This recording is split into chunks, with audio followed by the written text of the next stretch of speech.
Ονομάζομαι Κωνσταντίνος Καραμπούλας και είμαστε η Αλφα Κουλ Ελλάς. Μάλιστα. Πάμε να μάθουμε λίγα λόγια τώρα και λίγα πράγματα για την Αλφα Κουλ Ελλάς, κύριε Καραμπούλα. Η Αλφα Κουλ Ελλάς δραστηριοποιείται στον χώρο της βιομηχανικής ψήξης τα τελευταία 25 χρόνια. Με γνώμονα την ικανοποίηση του πελάτη, παρέχουμε πλήρες και εξατομικευμένες λύσεις σχετικά με τη μετασυλλεκτική διαχείριση των φρούτων και των λαχανικών στον Έλληνα παραγωγό. Εν συνεχεία, όπως μπορείς να δεις, παρέχουμε μια πλήρη διαχείριση τεχνικών έργων, την οποία μελετάμε, σχεδιάζουμε και υλοποιούμε σύμφωνα με τη δική σου ιδέα. Εν συνεχεία, και εφόσον ζητηθεί, σου παρέχουμε εξατομικευμένες λύσεις, οι οποίες όχι μόνο προσφέρουν αναβάθμιση του προϊόντος σου, αλλά και των εγκαταστάσεών σου.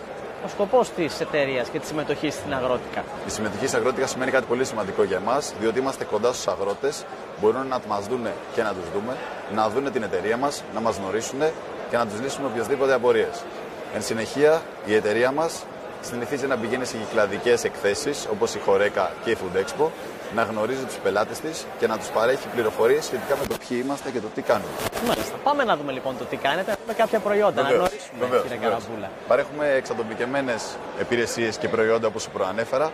Όπως μπορείς να δεις, εδώ είναι ένα έργο μας, το οποίο έχει να κάνει με ένα μεγάλο προψυκτήριο και με πολλούς θαλάμους. Το συγκεκριμένο έργο βρίσκεται στη Βόρεια Ελλάδα, βρίσκεται στα μέρη σας και είναι ένα κόσμημα για εμάς. Ωστόσο, όσον αφορά το κομμάτι της έκθεσης, μας ενδιαφέρει να δείξουμε στον κόσμο όχι μόνο τα προϊόντα και τις υπηρεσίες μας, αλλά και κάποιες πατέντες τις οποίες παρέχουμε σαν εταιρεία στον Έλληνα παραγωγό.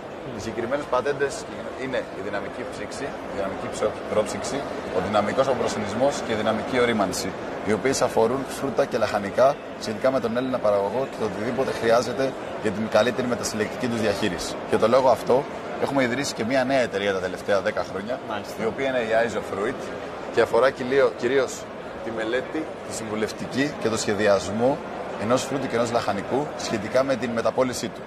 Το διατηρούμε, το αποθηκεύουμε σε συγκεκριμένες θερμοκρασίες και σε συγκεκριμένη υγρασία, έτσι ώστε να μπορέσουμε να το διατηρήσουμε και να το παρέχουμε στην εγχώρια και στο εξωτερικό. Στην εγχώρια αγορά και στο εξωτερικό. Και στο εξωτερικό. Μάλιστα, πού μπορούμε να σας βρούμε τώρα? Μπορείτε να βρείτε έργα μας σε όλη την Ελλάδα, όπως σας ανέφερα, και στην Κύπρο. Ωστόσο, η βάση μας βρίσκεται στην Αθήνα. Βρισκόμαστε Κωνσταντινούπολεως και Μαβίλης 2 Αχαρνέ και διαθέτουμε επίσης φυσικό κατάστημα και στη Θεσσαλονίκη. Ωστόσο, οποιοδήποτε πελάτης ενδιαφέρεται να μάθει για τα έργα μας, μπορεί να μας βρει στο www.alphacoolellas.gr. Σας ευχαριστώ πολύ. Εγώ σας ευχαριστώ. Καλή συνέχεια.